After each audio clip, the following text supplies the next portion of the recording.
ذریعہ پارو سے مل کر ہٹا تو پیچھے ہی افراسیاب کھڑا تھا۔ لالا بہت دیر کر دی آنے میں، یہ کہتے ہوئے افراسیاب نے بھی ذریعہ کو گلے لگایا۔ ہاں یار، راستے میں گاڑی خراب ہو گئی تھی۔ ذریعہ نے افراسیاب کو خود سے الگ کرتے ہوئے کہا، لالا آپ میرے ساتھ آئیے، مجھے آپ سے بہت ضروری بات کرنی ہے۔ پارو نے ذریعہ کا بازو کھینچتے ہوئے کہا، گڑیا میں سب سے مل لوں؟ اور وہ دیکھو حنین کی طرف اشارہ کرتے ہوئے کہا، میرے ساتھ مہمان بھی ہے، پھر بات کرتے ہیں، نماز کا بھی ٹائم ہو رہا ہے۔ اور ساتھ ہی پارو کو اندر جانے کا کہا، مگر پھر مانور کے خیال سے رکا۔ تمہاری آپا کیسی ہیں؟ عادت سے مجبور رہا نہ گیا تو پوچھ لیا۔ ٹھیک ہے، پارو نے افسردگی سے جواب دیا۔ حنین نے دوبیر کو فون کر کے کہا، یار یہاں بہت جذباتی سین چل رہا ہے، مجھ سے ایسے سین تو فلم اور ڈراموں میں برداشت نہیں ہوتے، یہ تو پھر ریئل ہے، کیا کروں اب؟ میں تو سمجھا تھا صرف ذریعہ بھی لڑکیوں جیسی حرکتیں کرتا ہے، مگر یہاں تو پورا خاندان ہی اسٹار پلاس کی ٹیم لگ رہا ہے۔ دوبیر جو نماز کے لیے جا رہا تھا، حنین کی کال اٹینڈ کرتا مسجد کی طرف چل پڑا۔ شرم کر تو، اس لیے ساتھ گیا ہے؟ دوبیر نے ہنستے ہوئے کہا، چوٹ ساری بات یہ بتا، میرا کام کیا ہے یا نہیں؟ حنین نے دوبیر کی بات کاٹتے ہوئے پوچھا۔ کر دیا جناب، آپ کی حکم عدولی کا ہم سوچ بھی نہیں سکتے، دوبیر نے ہنستے ہوئے جواب دیا۔ آپ کی فرما برداری مجھ سے زیادہ کون جانتا ہے، یہ بتا کہ اس کی طبیعت اب کیسی ہے؟ حنین نے پوچھا۔ پتہ نہیں، مجھ سو رہی تھی، ویسے کافی کمزور لگ رہی تھی، دوبیر نے جواب دیا۔ حنین نے افسردگی سے کہا۔ اچھا چل، میں مسجد پہنچ گیا، پھر بات کرتے ہیں، اور ساتھ ہی دوبیر نے فون بند کر دیا۔ ذرا باری باری سب گھر والوں سے ملا اور پھر حنین ساتھ مہمان خانے میں آ گیا۔ یار تو ذرا تھوڑی دیر ریسٹ کر، میں ذرا زنانہ خانے سے ہو آؤں، ذریعہ نے حنین کو کمرے میں چھوڑتے ہوئے کہا۔ کیا میں یہاں اکیلے رہوں گا؟ حنین نے اپنی گول میں ٹول آنکھیں گھوم کر کمرے کا جائزہ لیا۔ بے فکر رہ، تجھے یہاں کوئی مسئلہ نہیں ہوگا، میں ابھی پارو کے بعد سن کر آتا ہوں، پھر نماز پڑھتے ہیں اور کھانا کھاتے ہیں۔ تائیں سائی نے خاص طور پر ہرن کا گوشت پکوایا ہے، ذریعہ نے منہ میں پانی بھرتے ہوئے کہا۔ ہرن کا گوشت میں نے کبھی نہیں کھایا، حنین نے بھی پرجوش ہو کر کہا۔ ویسے ایک بات ہے ذریعہ، تمہاری حویلی بہت بڑی اور خوبصورت ہے، کتنے نوکر چاکر ہے، قسم سے تجھے دیکھ کر نہیں لگتا کہ تو اس طرح کے ماحول سے تعلق رکھتا ہوگا۔ یار تو اپنے علاقے میں شیر ہے، حنین نے ذریعہ کی طرف دیکھ کر کہا۔ یہ علاقہ ہمارا ہے، ہم سردار ہیں اپنے علاقے کے، جناب کوئی مذاق نہیں، میں آتا ہوں ابھی، ذریعہ کہتے ہوئے زنانہ خانے کی طرف بڑھ گیا۔ جو چیز ذریعہ کو عجیب لگ رہی تھی، اس سب کے چہرے تھے جو اترے ہوئے تھے، جبکہ اس کے برعکس اسد کی دفعہ ایسا کچھ نہیں تھا، سب ہوش تھے۔ اور یہ سوچتے ہوئے زنانہ خانے میں داخل، سامنے ہی ماہین، افراسیاب اور پارو کھڑے تھے۔ وہ تینوں لاؤنج میں چکر لگا رہے تھے۔ ذریعہ پر نظر پڑتے ہی سب سے آگے پارو نے ہو کر کہا، لالا ادھر آئیے لان میں، اور تینوں لان کی طرف بڑھنے لگے۔ جب سردار حشمت علی خان نے ذریعہ کو آواز دی، بیٹا سائیں آپ ادھر کیا کر رہے ہیں؟ چلیے، مہمان خانے میں نماز کا وقت ہو رہا ہے، پھر کھانے کے بعد باتیں کرتے رہنا۔ ذریعہ نے ایک نظر تائیں سائیں پر ڈالی، دوسری ان دینوں پر۔ آپ چلیے، میں آ رہا ہوں، اور خود ان کے ساتھ لان میں آ گیا۔ چلو اب بتا بھی دو کیا بات ہے، لالا پلیز یہ شادی روک دیں، پلیز لالا۔ پارو کو کچھ سمجھ نہیں آئی کہ بات کہاں سے شروع کر، یہ کیا بات ہوئی، کیوں روک دو، حالانکہ چاہتا تو وہ بھی یہی تھا۔ ذریعہ نے پوچھا۔ لالا وہ افراسیاب نے پوری بات ذریعہ کو بتا دی۔ بات سننے کے بعد ذریعہ نے تینوں کی طرف دیکھتے ہوئے ایک لمبا سانس کھینچا اور کہا، مانو کیا چاہتی ہے، میرا مطلب ہے وہ کیا چاہتی ہے؟ لالا انہوں نے کیا کہنا ہے، بس چپ چاپ ہے، ہمیشہ کی طرح ماہی نے جواب دیا۔ آپ پلیز آبا کو بچا لے، پارو نے ایک دفعہ پھر ذریعہ کا ہاتھ پکڑ کر کہا۔ دیکھو، اگر مانور کو اعتراض ہوتا تو میں کچھ کرتا، اب میں کیا کروں، بولو؟ جب تک انسان ہو تو اپنی مثال حل نہیں کرنا چاہتا، تب تک کوئی اس کی مدد نہیں کر سکتا، لالا پلیز۔ ماہین بھی ذریعہ ساتھ آ کر لگ گئی اور رونے لگی۔ اچھا تم دونوں چپ کرو، میں کرتا ہوں کچھ۔ ذریعہ دونوں کے سر پر ہاتھ رکھتا بوجھل دل کے ساتھ مہمان خانے کی طرف بڑھ گیا۔ ذریعہ کمرے میں داخل ہوا تو تھکا تھکا سا بیڈ پر ٹانگیں لٹکا کر لیٹ گیا اور آنکھیں بند کر لی۔ حنین نے اسے دیکھ کر کہا، جو ابھی واش روم سے وضو کر کے نکلا تھا، کیا ہوا؟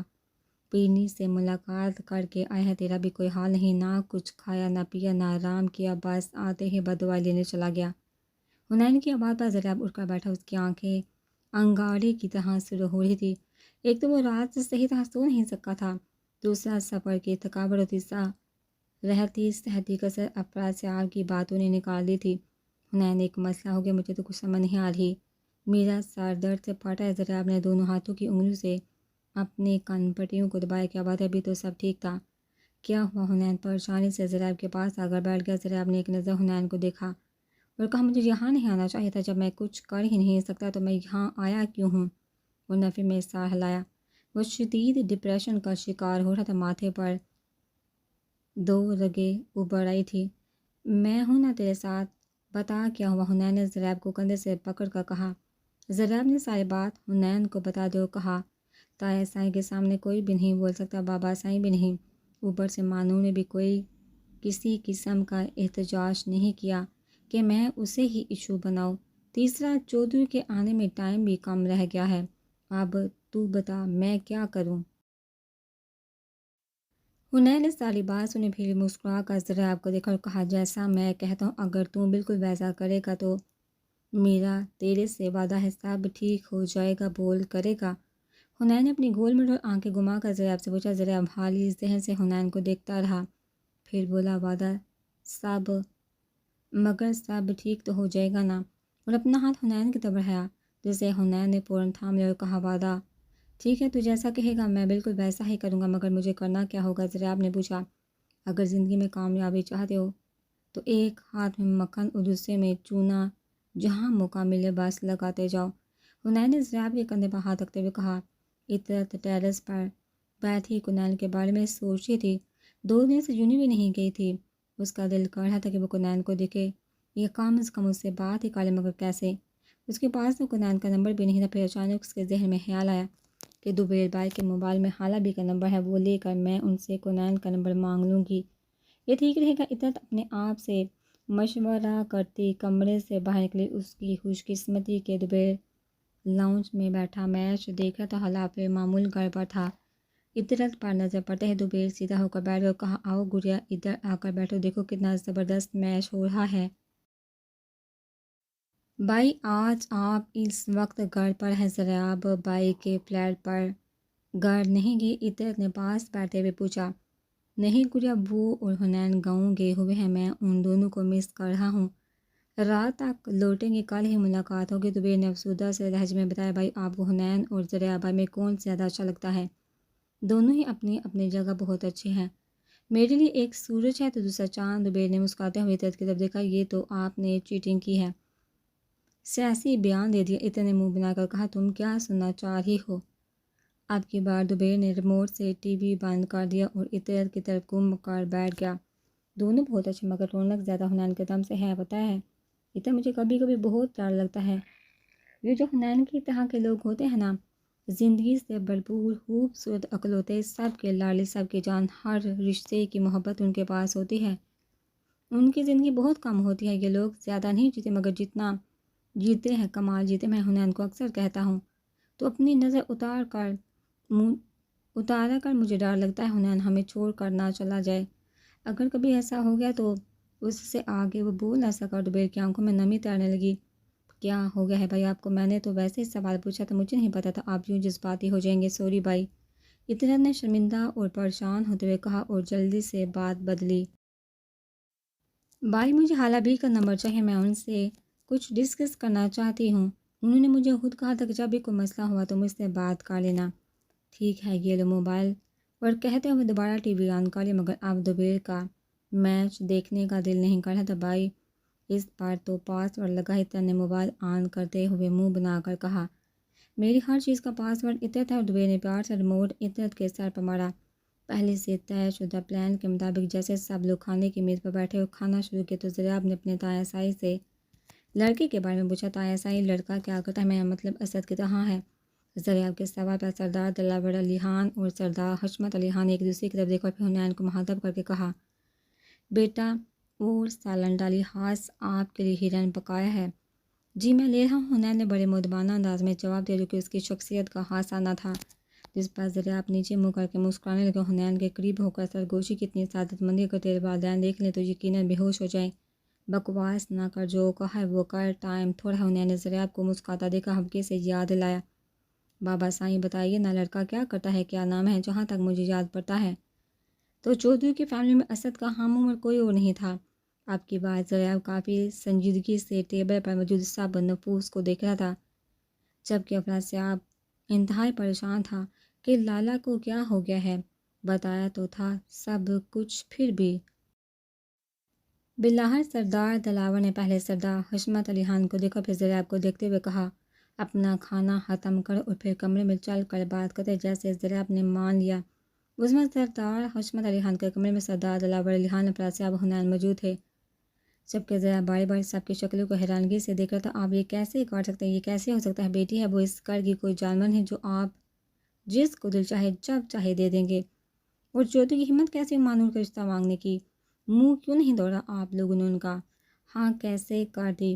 میں تو یہ نکاح نہیں ہونے دوں گا۔ اس وقت ضریاب غصے کی شدت سے چیخ رہا تھا، جس کی آواز پورے کمرے میں گونجی تھی اور کوئی آگے سے اسے روک نہیں رہا تھا۔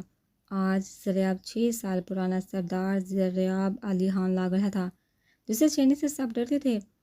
اکھڑ، بدتمیز، ضدی اور غصیلا بابا اور تائی سے بات کرنے کے بعد وہ اب افراسیاب کی طرف پلٹا۔ کیا فائدہ تیرے یہاں ہونے کا اگر تو نے کچھ کرنا ہی نہیں؟ بے غیرت تیرے جیسے بھائی ہوتے ہیں، چھوٹا بھائی سمجھتی ہے مانور تجھے، اور تو اس کی حفاظت نہیں کر سکتا۔ یہ کہتے ہوئے ضریاب نے ایک زوردار تھپڑ افراسیاب کے منہ پر مارا۔ وہ بیچارہ اس صورتحال کے لیے تیار ہی نہ تھا، سنبھل نہ سکا اور دیوار سے جا لگا۔ اس کے ہونٹ سے خون نکل آیا تھا۔ صورتحال کافی سنجیدہ ہوتی جا رہی تھی، مگر سردار دلاور خاموش تھے۔ اس کی ایک وجہ یہ تھی کہ سردار حشمت علی خان کسی کو بھی اجازت نہیں دیتے تھے کہ کوئی ضریاب کو کچھ کہے، اور دوسرا دلاور علی خان خود بھی یہی چاہتے تھے کہ یہ نکاح نہ ہو۔ مگر جب صورتحال زیادہ بگڑتی دیکھی تو سردار حشمت علی خان نے افراسیاب کو کہا جا اپنی ماں کو بلا کر لا، اس سے کہہ آ کر اپنے لاڈلے کو سمجھا لے۔ خود ضریاب سے مخاطب ہوئے، یہ جرگے کا فیصلہ ہے، کچھ نہیں ہو سکتا، ویسے بھی وہ میری بیٹی ہے، جسے دل چاہے کر دوں گا، کوئی مجھ سے پوچھ کچھ نہیں کر سکتا۔ اب وہ ڈرامہ نہیں، بس ختم کرو اس بحث کو، میں کسی جرگے کے فیصلے کو نہیں مانتا۔ آپ لوگوں کی جہالت کی وجہ سے یہ دن آیا، اگر 6 سال پہلے آپ لوگوں نے یہ کیس عدالت میں لڑا ہوتا تو کب کی اس سے سب سے ہماری جان چھوٹ چکی ہوتی۔ اور رہی بات کہ وہ آپ کی بیٹی ہے اور اس کو اس حویلی میں کسی سے کچھ لینا دینا نہیں، تو ٹھیک ہے، پھر مجھے کیوں فون کر کے بلایا تھا؟ میں شاید واپس جا رہا ہوں، اور یاد رکھنا اب کبھی واپس نہیں آؤں گا۔ ضریاب نے اپنی شہادت کی انگلی باری باری دونوں کی طرف کی، خود تیزی سے مڑا جانے کے لیے۔ جب سردار حشمت علی خان نے اسے آواز دی، بیٹا سائیں رکیے نہ، کہاں جا رہے ہیں؟ آپ کو پتہ ہے میں آپ کی ناراضگی برداشت نہیں کر سکتا۔ آپ میں مجھے اپنا آپ نظر آتا ہے، میرا وہ مطلب نہیں تھا جو آپ سمجھے۔ میں تو یہ کہہ رہا تھا کہ میں اس کا باپ ہوں، اس کا برا نہیں چاہتا۔ جو کچھ بھی کیا اس میں اس حویلی کی بہتری ہے۔ حویلی کی بہتری کس کام کی؟ تایا سائیں، جب حویلی کی بیٹی ہی برباد ہو جائے، چیزیں انسانوں کی ریپلیسمنٹ نہیں ہوتی، انسان اہم ہوتے ہیں، چیزیں نہیں۔ اب کی بار ضریاب نے سمجھانے والے انداز میں کہا اور کمرے سے باہر جانے کے لیے مڑا تو اس کی نظر حنین پر پڑی، جو اسے ہی دیکھ رہا تھا، جیسے داد دے رہا ہو کہ کیا ایکٹنگ کی ہے۔ نہ چاہتے ہوئے بھی ضریاب کے ہونٹوں کو مسکراہٹ نے چھوا اور وہ حنین کا ہاتھ پکڑ کمرے سے باہر لے کے شاباش میرا جیتا۔ حنین نے ضریاب کے کندھے پر تھپکی دی۔ جیتا؟ جس کے سر پر ہاتھ پھیر دے پھر وہ نہیں جیتا؟ ضریاب نے کدے غصے سے حنین کا ہاتھ سر پر کیا۔ کیا مطلب؟ حنین نے ناسمجھی سے ضریاب کو دیکھا۔ مطلب یہ کہ جیسا تو نے کہا میں نے ویسا ہی کیا، مگر تایا سائیں کی خاموشی سے مجھے ڈر لگ رہا ہے، یہ خاموشی کسی طوفان کا پیش ہمت ثابت نہ ہو۔ ضریاب نے فکرمندی سے اپنا ہونٹ دباتے ہوئے حنین کو کہا کچھ بھی نہیں ہوگا، بس اب تو زنانے خانے میں جائے، وہاں کی بھی خبر لے، مگر یاد رہے مانور کے آگے اپنے آپ کو ارزاں کرنے کی ضرورت نہیں، اس کے پاؤں میں نہ بیٹھ جائیں، وہ تیرے بچوں کی جنت ہے، تیری نہیں، اور اگر ضرورت پڑی تو ایک آدھا اسے بھی لگا دے جیسے افراسیاب کو لگائی ہے۔ ابھی ہم نے اپنا مقصد پورا کرنا ہے، بعد میں بے شک ساری زندگی اس کے پاؤں میں بیٹھ کر چونچلے کرتے رہنا۔ میں تجھے کچھ نہیں کہوں گا، کبھی اپنی مرضی بھی کرنی چاہیے، ہر وقت لڑکی کی نہیں سنتے رن مرید۔ یہ کہہ کر حنین نے ضریاب کو آنکھ ماری، جبکہ ضریاب اس سے مکہ مارتا زنانے خانے کی طرف بڑھ گیا۔ افراسیاب ہونٹ سے خون صاف کرتا لاؤنج میں پہنچا تو پارو جی پڑی کیا ہوا آپ کو؟ ابھی تو بالکل ٹھیک تھے۔ ماہین جو صوفے پر بیٹھی ٹوٹی تھی آنکھیں صاف کرتے افراسیاب کو دیکھنے لگی۔ تھوڑا میرے لیے بھی رول، تمہاری آپا کی وجہ سے لالا نے مجھے مارا ہے۔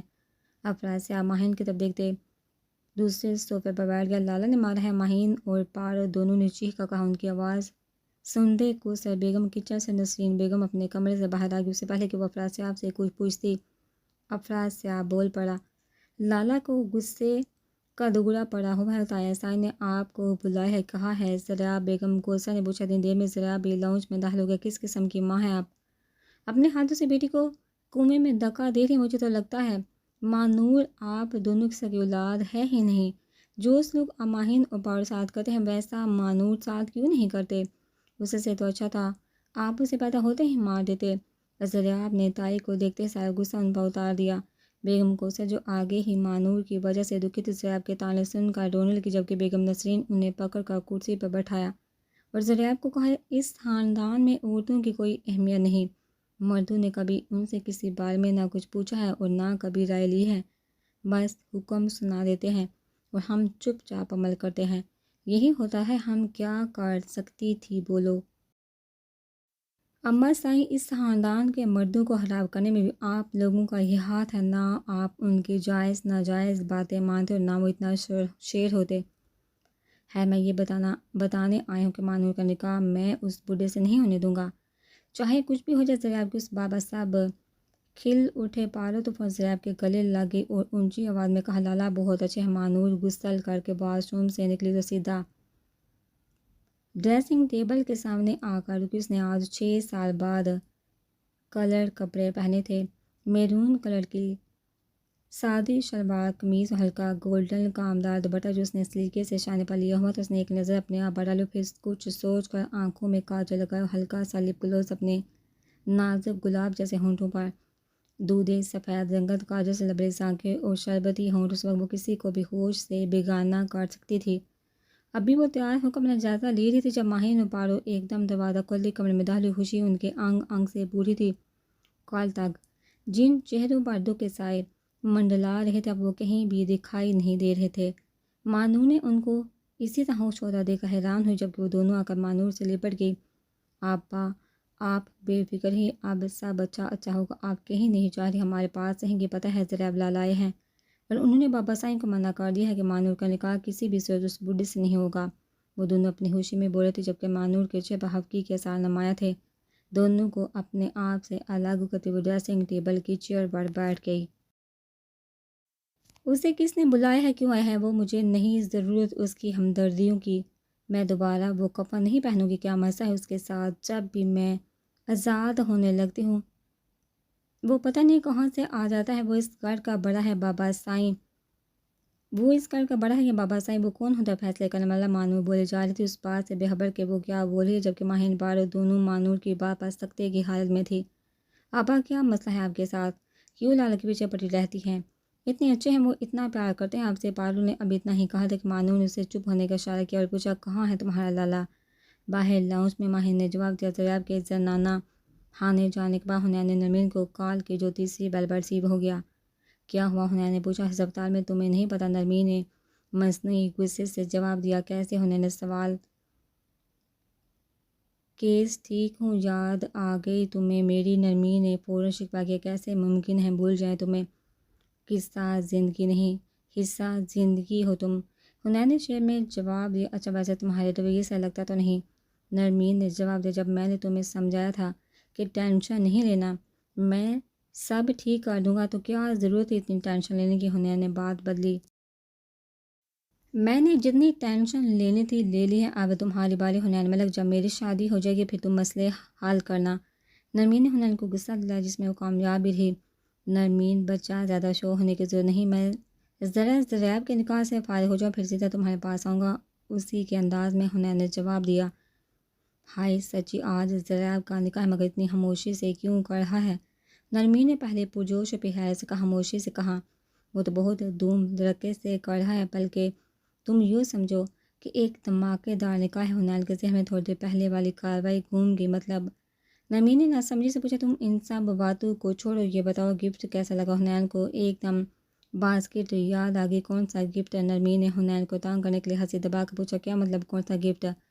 میں نے گاؤں آنا تھا، دیر ہو رہی تھی، اس لیے دوبیر کے ہاتھوں تمہارے لیے ایک باسکٹ اور ایک کارڈ بھیجا تھا۔ حنین نے اپنے بالوں میں ہاتھ پھیرتے ہوئے کہا، اچھا مگر مجھے تو کوئی باسکٹ نہیں ملی۔ نرمین کو اسے تانگ کرنے میں مزہ آ رہا تھا، یہ کیسے ہو سکتا ہے؟ دوبیر نے خود تمہارے روم میں رکھی ہے، حنین نے ضد ہوتے ہوئے کہا۔ تمہارا کیا مطلب ہے؟ میں تم سے جھوٹ بول رہی ہوں، نرمین نے جواب دیا، جبکہ ابھی بھی وہ باسکٹ میں سے بنڈیاں نکال کر کھا رہی تھی۔